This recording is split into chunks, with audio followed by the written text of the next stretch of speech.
Assalamualaikum warahmatullahi wabarakatuh. Tetap bersama kami dalam dakwah ala pesantren ngaji sampai ila akhiril hayah. Kawan-kawan bisa dibuka Irsyadul Ibad halaman 11 bab Fadli Sholatil Maktubah, menjalankan salat fardu. Keutamaan yang terdapat di dalamnya. Jangan diabaikan, silahkan like and share, komen. Ya. Kalau baik, silahkan. Kalau buruk, tolong diperbaiki dengan baik. Kalau Allah Ta'ala, Inna salata kanat 'alal mu'minina kitaban mawquta. Sesungguhnya salat atas orang mukmin itu sudah ditentukan waktunya. Salat 5 waktu. Kita bisa lihat di fikih-fikih yang lain, waktu subuh dimulai dari fajar shadiq sampai matahari terbit. Waktu zuhur ketika matahari berada di atas, condong ke arah barat sedikit, namanya zawal. Sedangkan akhir dari zuhur ketika bayangan dari benda itu menjadi 2 kali lipat. Asar waktu akhirnya zuhur sampai matahari itu terbenam. Maghrib matahari terbenam tapi masih ada sorot merahnya dan sudah terbenam utuh ya. Setelah itu baru waktu isya muncul, dimulai ketika tidak ada sorot matahari sama sekali sampai waktu isya akhirnya terjadilah munculnya fajar shadiq. Fajar kadhib masih waktu isya. Maka di sini dijelaskan fala tuakhir, jangan kamu mengakhir-akhirkan salat. Ya. Wa qala Allah Ta'ala ya ayyuhalladzina amanu la tulhikum amwalukum wala auladukum an dzikrillah. Ayat salawatil khamsi. Wa may yaf'al dzalika fa ulaika humul khasirun. Wahai orang-orang yang beriman, jangan sampai harta anak-anakmu melalaikan diri kalian untuk mengingat Allah Jalla Jalaluh. Maksudnya di sini kita selalu diingatkan oleh Allah dengan sehari semalam adanya salat. Salat itu kan kata Nabi as-salatu lidzikri. Salat itu untuk mengingatku.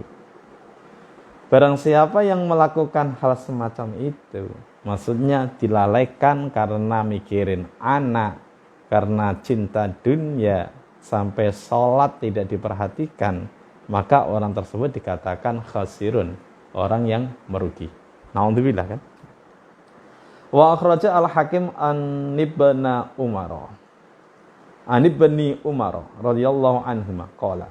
Qala Rasulullah sallallahu alaihi wasallam, awwalu ma iftaradallahu ala ummati as-salawatul khamsu wa awwalu ma yarfa'u min a'malihim as-salawatul khamsu wa awwalu ma yus'aluna min a'malihim as-salawatul khamsu faman kana dhayya syai'an minha yaqulullahu ta'ala tabaraka unzuru hal tajiduna li abdi nafilatan min salatin yatimuna biha ma naqasa minal faridah.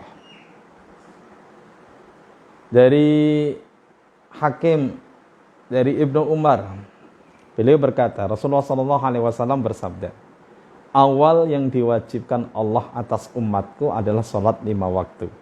Dan pertama kali yang mengangkat amal mereka adalah salat 5 waktu.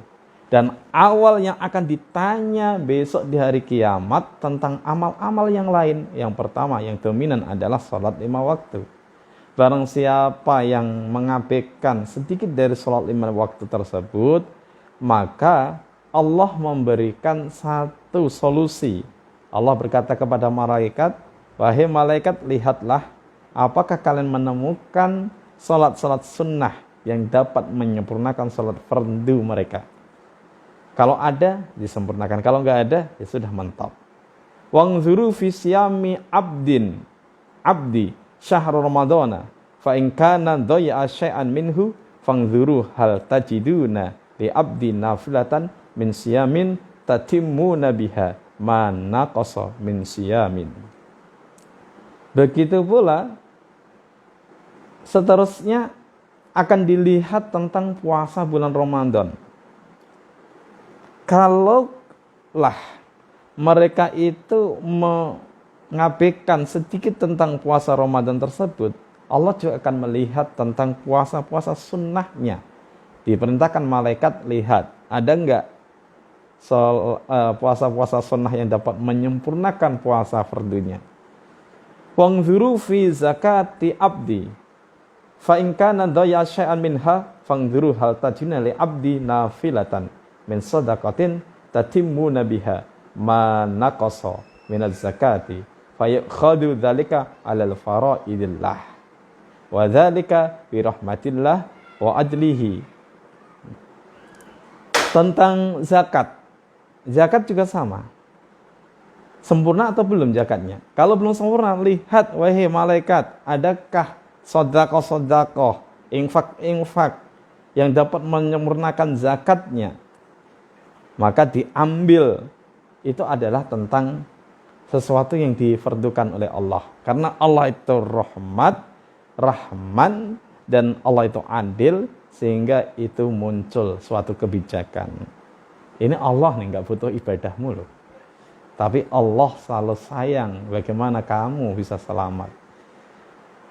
Fa in wajada fadlan wudi'a fi mizanihi wa qillahu udkhul al-jannata masruran wa illam yujad lahu syai'un min dzalika umirtu bihi az-zabaniyata ta'khuduhu bi yadihi wa rijlaihi thumma yuqadafu bihi finnar. Bila menemukan fadlan, keutamaan, maka amal-amal tersebut itu diletakkan di mizan, ditimbang banyak kebaikan-kebaikan, lalu dimasukkan ke dalam surga dalam keadaan bahagia. Tapi kalau tidak ditemukan tentang kewajiban, diabaikan, kesunahan tidak dilakukan, maka Allah akan memerintahkan kepada Zabaniyah, malaikat yang akan menyiksa di dalam api neraka, dipegang tangan kakinya lalu dicampakkan ke dalam api neraka yang panas. Naudzubillah. Wa muslimun wa akhraja muslimun an Jabir masalus salawatil khamsi kamasalin nahrin jarin adbin ala babi ahadikum yaktasilu fihi kulla yaumin khamsa marratin fama yabqa dzalika minad danas. Dari Muslim, yang mengeluarkan Muslim dari Jabir, Nabi Muhammad SAW bersabda, perumpamaan sholat 5 waktu itu seperti sungai yang mengalir memiliki rasa tawar, ini manis maksudnya, atas pintu-pintu kalian, yang kalian dapat mandi setiap hari 5 kali. Coba bayangkan, andai kata secara zahiriyah kalian sehari semalam mandi 5 kali, apakah ada kotoran? Begitu pula dosa-dosa kita adalah kotoran. Ketika kita sholat 5 waktu, maka secara otomatis dosa-dosa tersebut terkikis. Wa akhraja an Abi Dzar anna Nabi sallallahu alaihi wasallam kharaja zaman asy-syita wal waraqu yatahafat fa akhadha bi russanaini min asy-syajarati qala fa ja'ala dzalik yatahafatu qala faqala ya Abu Dzar faqultu labik ya Rasulullah faqala Nabi sallallahu alaihi wasallam annal abda al-muslima li yusalliya as-salata yuridu biha wajhallah fatahafat anhu dunubuhu kama tahafat hadal waraqu an hadis syajarati. Indah. Dari Ahmad Abi Dzar, dari sahabat Abi Dzar, bahwa Nabi Muhammad SAW itu pernah keluar pada waktu musim panas, syata. Daun-daun itu rentok. Lalu Rasul mengambil dua tangkai dari pohon tersebut, menjadikan tangkai tersebut digerak-gerakkan. Daun-daunnya rontok dengan sendirinya. Rasulullah berkata, "Ya Abu Dzar." Dijawab, "Labbaik ya Rasul." Sesungguhnya hamba muslim salat 5 waktu hanya mengharap ridhonya Allah, maka dosanya itu rontok bagikan rontoknya daun ini. Salat 5 waktu loh. Wa Tabrani wal Baihaqi an Ibnu Umar annal abda idza qama yusalli ata bidunubihi kulliha fa wudi'at ala ra'sihi fa'atiqaihi fa kallama raka'a aw sajada tasaqatat anhu dunubuhu. Ini dari Ibnu Umar. Sesungguhnya seorang hamba, innal abda, hamba ketika sholat membawa dosa, seluruh dosa dibawa, lalu diletakkan kepalanya di tanah sebagai bentuk tawadhu kepada Allah, menghadap, mengabdikan diri. Fakullama raka'a, kepalanya diletakkan di bawah, pundaknya menunduk. Ketika ruku, sujud, maka dosa-dosanya itu sudah rontok, terhapus dengan sendirinya.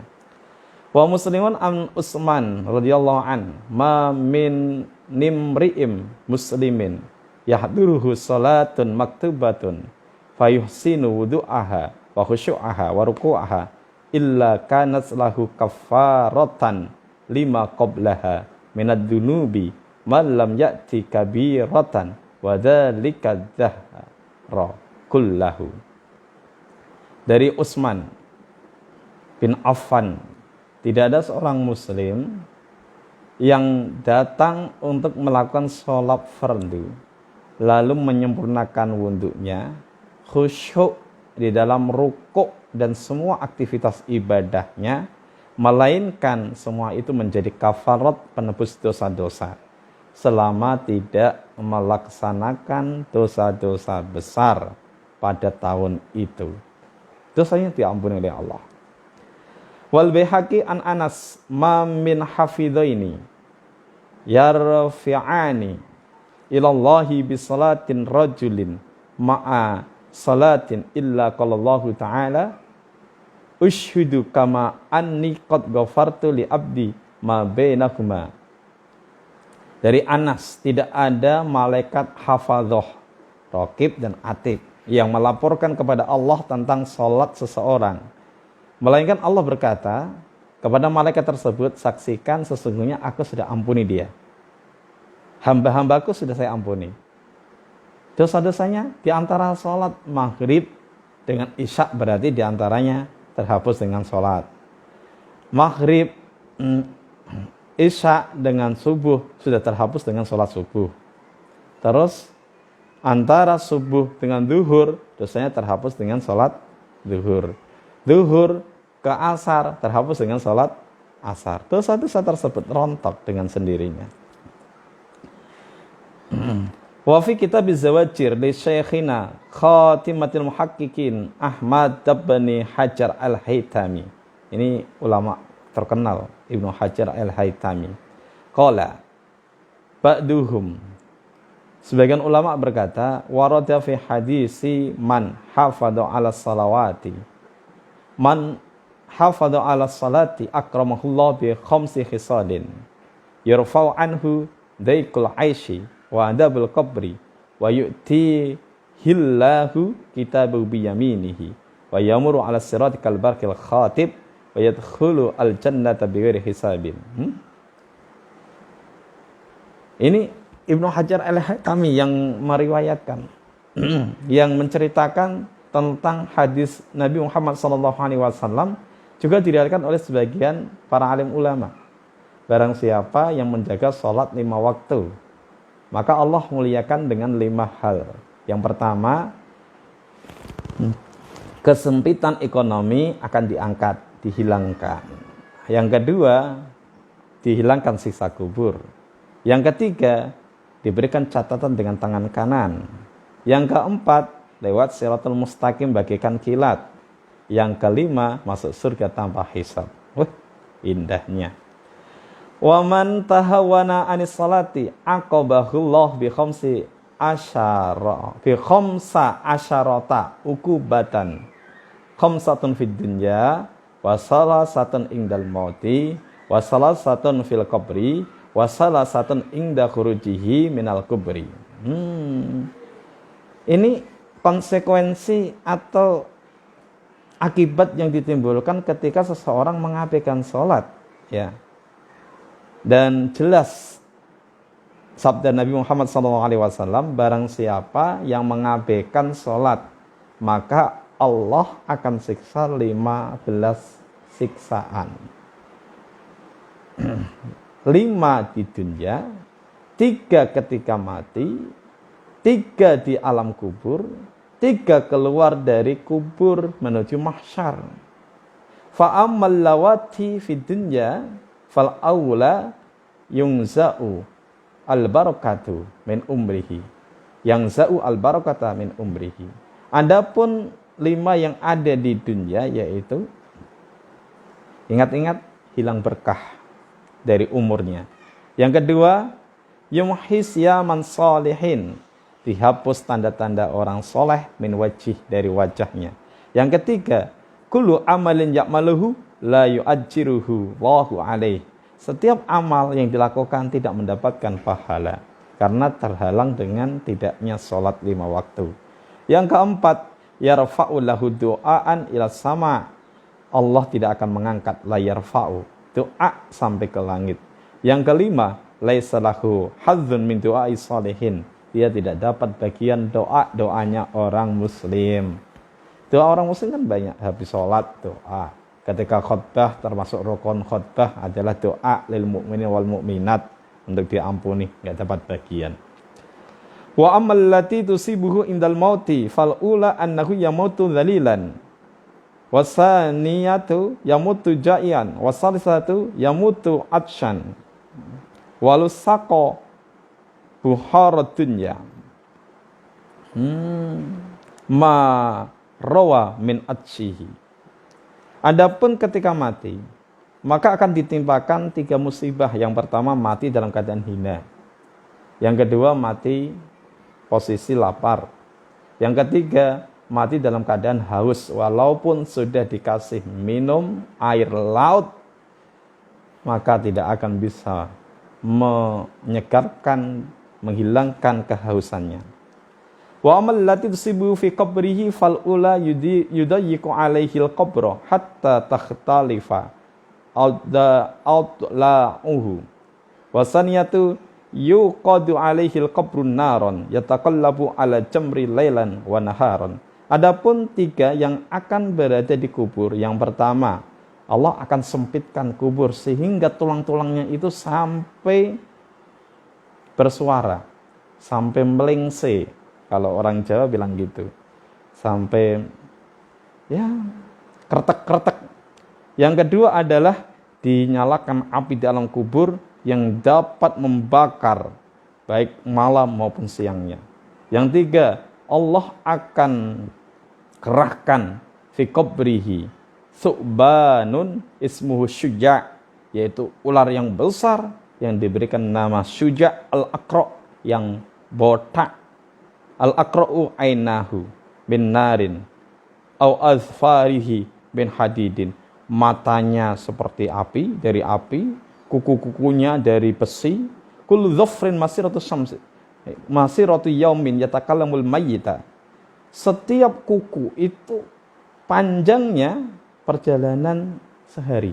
Bayangkan sendiri, perjalanan sehari itu panjangnya kukunya yang namanya Syuja'. Ia berkata kepada mayit, fayaqulu ana Syuja' al-Aqra', saya Syuja', saya ular besar. Sautuhu misr ra'dil qasif, suaranya seperti petir yang menyambar. Kamu tahu kan suara petir? Orang teriak marah, orang udah takut. Ini suara petir. Sret, sret, sret. Yaqulu. Malaikat itu Allah. Ya. Ini kehendak Allah. Suja itu berkata, amarani Allah, amarani Allahu an adribaka ala tadji'is salati subhi ila turi syamsi. Saya diperintahkan oleh Allah untuk memukulmu karena kamu tidak melakukan sholat subuh sehingga terbit matahari. Wa adrabuka ala tadji'is salati zuhri ila asri. Saya juga akan memukulmu karena kamu tidak sholat zuhur sampai asar. Wa adrabuka. Nah, ini berarti atofnya wa adrabaka. Ini juga sama wa adrabaka semuanya. Dan saya juga memukulmu atas tidak sholat asar ilal maghrib hingga waktu maghrib. Wa adrabaka, saya memukulmu ala tadi sholatil maghrib karena sholat maghribmu kamu tidak laksanakan sehingga isya. Wa adrabaka ala tadi sholatil isya ilal fajri, saya juga akan memukulmu kata suja tersebut karena kamu menekan sholat isya sampai fajar. Wa kullaman daraba darbatan yaghussu fil ardi sab'ina dira'an fala yazu fil ardi mu'addaban ila yaumil qiyamah. Suja tersebut setelah memukul dia dengan keras, dia itu menyelam di bawah bumi 70. Tidak selesai memukul sampai ila yaumil qiyamah, sampai hari kiamat. Wa amal lati subuh indal khuruj minal qabri fi mauqifil qiyamah fasyiddatul hisab wa sukhtu rabbi wa dukhulun nar. Adapun yang menimpa dia ketika keluar dari alam kubur di yaumul mahsyar, di hari kiamat tersebut, hisabnya berat, murka Allah padanya dan masuk neraka. Na'udzubillah. Summa na'udzubillah. Wa fi riwayatin annahu ya'ti yaumil qiyamah wa ala wajhi salah satu asturin maktubatin fi sutril awal. Ya mudi al-haqqillah. Di riwayat yang lain mengatakan besok datang di hari kiamat, wajahnya di jidatnya ada 3 tulisan. Yang pertama, wahai orang yang mengabaikan haknya Allah. Wa sitrusani, tulisan yang kedua, ya maksusan bighadabillah, wahai orang yang terkhusus mendapatkan murkanya Allah. Wa sittu salis, dayakallahu kama dayata fid dunya haqqallah. Yang ketiga ada tulisannya, mudah-mudahan Allah mengabaikan dirimu seperti halnya kamu mengabaikan hak-haknya Allah, yaitu salat 5 waktu. Fa ayyas yauma anta min rahmatillah, maka putus asalah kamu hari ini dari rahmatnya Allah. Wallahu a'lam bishawab. Assalamualaikum warahmatullahi wabarakatuh.